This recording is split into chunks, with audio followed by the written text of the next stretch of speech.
Abantu bakomeje guhura n'urujijo no kwibaza ibibazo byinshi cyane nyuma y'amakuru y'urupfu rwa Colonel Wiringoma. Hari amakuru akomeje kuvuga ko yaba atarapfuye ngo ahubwo yaba yorohejwe mu zindi misiyo z'ibanga, kimwe ko hari n'abari kuvuga ko General Sultan Makenga akaba umugaba w'ikirenga w'ingabo za FC23 ngo nawe yaba yarahuye n'ingorane zo gukomereka mu bisasu byarashwe ubwo yari ari kumwe na Liyotona Wiringoma, nawe bivuga ko ngo yaba atarapfuye. Abantu bakomeje kwibaza ibibazo bibiri ndetse harimo icyo ku ruhande rwa Sultan Makenga n'ikibazo cyo kuri Wiringoma bivuga ko yaba yarapfuye. Hari n'abari kwemeza ko atapfuye ahubwo ari muzima, ari uko ngo yaba yarakomeretse cyane ko no mugabo n'undi atari ubwambere mu bitse, atari ubwambere mu bitse kuko amaze n'igihe kirekire abikwa, kuko akenshi no ukunda kugaragara ahantu mu bice runaka hafashwe vuba cyangwa se ari kuba intambara, kurusha ko bari aba Sultan Makenga bahora bari ahantu hamwe bihishe, bari aba Colonel Nanga n'abandi ba Bertrand Bisimwa bose bahora bari ahantu nyine haba ari ibanga.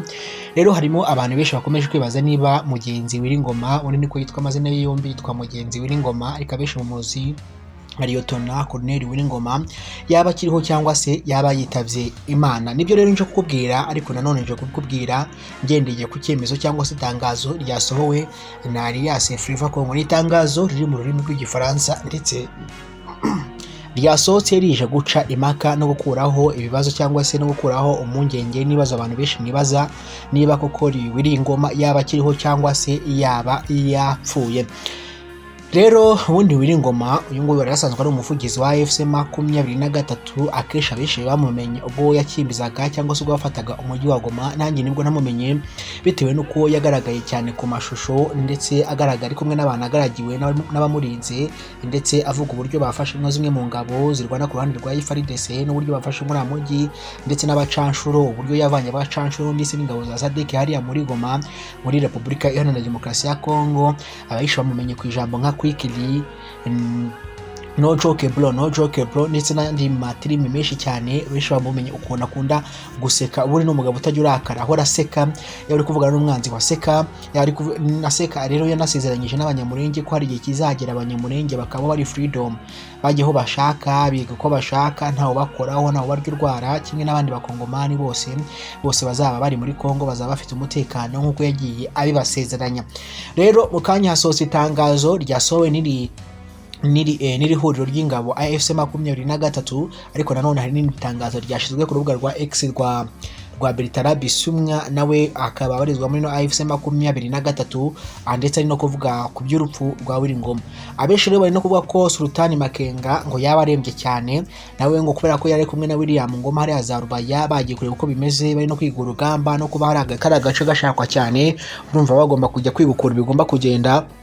Nabwo rero biri kuvuga ko nawe ibisasu byinshi byaba byaraje rero nawe bikamugeraho akaba yahakomerekera mu buryo buteye ubwoba. Hari navuga ko nawe ashobora kuba yapfuye ariko bikiri kugirwa ibanga. General Sultan Makenga rero akaba ari umwe mu bantu nabo bahagarariye zino nyeshyamba ndetse zishaka kurwanya no guhirika ubutegetsi bwa Kinshasa bakavanaho Tshisekedi. Ni ibintu biteye ubwoba. Reka twivugire ku rupfu rero rwa Mugenzi Wiringoma. Biri kuvuga ko yaba atapfuye ahubwo yaba akiriho, ndetse reka twumve uko bimeze, twumve ko byifashe n'uburyo iby'urupfu rwe rwagenze. Ngo ikaze ngiye mugiye kubana muri kino kiganiro no kugukuraho ibibazo byinshi uri kwibaza. Nitwa Olivier, yitwa Exaf Info News. Niba ari ubwambere uhageze, nta kindi ni ugukanda subscribe, share, like na comment, kuko nicyo kintu cya mbere cy'ingenzi cyonyine waba udukoreye. Nihuse cyane rero, itangazo ryasohotse mu rurimi rw'igifaransa ndetse communique ni Alliance Fleuve Congo, cyangwa se babyita mu Kinyarwanda ngo ni abaturage. Alliance Fleuve Congo nibisobanuye ngo abaturage bishyize hamwe bafite icyubahiro kandi biteje imbere b'abakongomani. Itangazo rero ry'urupfu rwo tubabajwe cyane, kandi reka mbanze saba no tangazo kugira ngo banze ubyumve neza, uraza kwita wibwira igisubizo. Tubabajwe cyane kandi dutunguwe no kubamenyesha ko Alliance Fleuve Congo AFC23 itangaje urupfu rwa Mugenzi Wiringoma, wari umuvugizi w'igisirikare mu rwego rw'ihuriro rwa politike. Ati Mugenzi Wiringoma, umuvugizi w'igisirikare, yitabye Imana ndetse mu buryo bubabaje bwabaye ku itariki ya 24 Gashyantare 2026 saa 9 z'ijoro hafi ya Rubaya. Kubera ibikorwa rero bikomeye AFC23 irahamagarira umuryango w'igihugu ndetse no ku rwego mpuzamahanga kwitondera agasuzuguro gakabije k'ubutegetsi bwa Kinshasa ku bijyanye n'amasezerano bwagiranye, by'umwihariko amasezerano nyobozi ya Doha yakabije. Amasezerano nyobozi ya Doha AFC23 kandi yihanganishije byimazeyo umuryango mugari w'impinduramatwara wa Repubulika Iharanira Demokarasi ya Kongo ndetse n'umuryango w'abanyakwigendera warahiye ubuzima bwe bwose urugamba rwo guharanira ubutabera n'imibanire myiza y'abakongomani cyangwa se abanyekongo bose. Kandi ibyo ngibyo bikorewe i Goma ku itariki 24 Gashyantare 2026. Arumba Lukamba Amakoko, umuyobozi w'ibiro bya perezida director de cabinet ndetse niwashize hanze iri tangazo yitwa Arumba Lukamba Amakoko. Uyu Arumba Lukamba Amakoko rero yasohoye itangazo ryemeza ko Liyetona Colonel Wiringoma atakiri guhumeka umwuka w'abazima yaba yapfuye. Hari n'indi tangazo rero kubijyanye n'urupfu rwa Sultani Makenga. General Sultani Makenga ntabwo yigeze apfa. General Sultani Makenga ni muzima, ariko baravuga ko ngo ashobora kuba yari kumwe na William Ngoma ubwo babaraswaga bikaza kurangira apfuye, ariko we ngo agashobora kuba yarakomeretse. Hari n'abandi bavuga ngo ashobora kuba ari kuvurirwa ngo za Kanombe hano mu Rwanda i Kigali.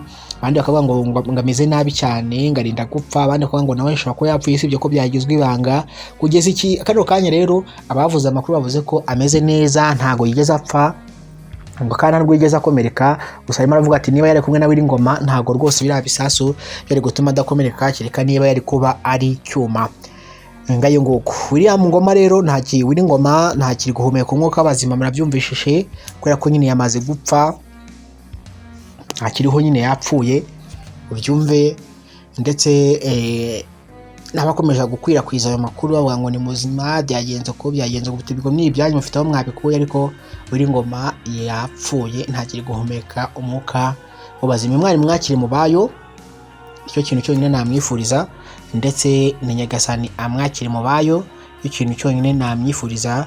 Ubwo n'abishimiye urupfu rwe nyine babaho, kubera ko ntago umuntu akundwa na bose, cyane ko ari impande zihanganye. Harimo rero kuba yapfuye, harimo abatsinze igitego ko rero yapfuye nabo byabereye imbogamizi byaciye intege. Bumvise ibintu birangiye cyane nk'umuntu nkuriya nyine wari ukomeye, inkuriya nyine bita bitera benshi kwibaza uko n'abandi bizarangira. Ni hano tubikiye rero, Imana ibarinde, ibahe ibyo kurya, ibahe n'amafaranga, ibahe n'ubuzima buzima. Ikanze dusubire n'ibindi bikorwa bya Exafifo News. Nanjye guca amazimwe kugira ngo sheho umucyo kukuba ngo Wiringoma atapfuye ahubwo yaba ari muzima. Sawa sawa, tuze gusubira n'andi makuru. Ciao ciao.